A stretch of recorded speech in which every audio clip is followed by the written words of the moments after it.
Hundreds of thousands have crowded the streets of the Syrian capital to show their support and loyalty to President Assad.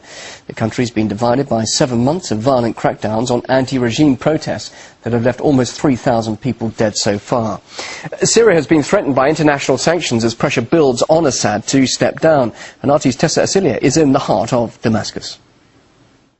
Thousands of people gathering to show their support for the government here in Syria. There was a lot of chanting, pro-Assad slogans being shouted out, as well as Syrian flags being carried around and posters. And it seemed like all the cars were converging into this one area here. Now, of course, this is a far cry from what we see in other places in the country, in other cities, where there have been reported clashes between anti-government protesters and security forces, not to mention the killings that have also been reportedly taking place. Of course, if we think about it, since the protest started, Damascus has been largely sheltered from the conflicts in those other cities. And the people here, when we talked to them, they said they came out to the streets today essentially to say that the Syrian people are still united, at least as far as they are concerned, and that they are not against reform. They just don't want to see it coming from the outside. They want to be able to make that decision on their own, coming from within.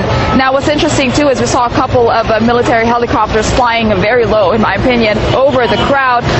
They were carrying the Russian and Chinese flags, so they also wanted to show their gratitude that the two countries had vetoed the UN Security Council resolution that would have imposed sanctions on Syria. Now, what's interesting, too, is that the people I saw, at least this morning, were from various sectors of society. There were students, there were older people, there were some who were claiming to be from rather lower social class, and some who appeared to be from a higher class. So it was from all different sectors. But one thing that unites them, though, is that because of what's happening in their country, they're now all involved in this sort of political discourse. And they say this can only be positive in light of things that's going on.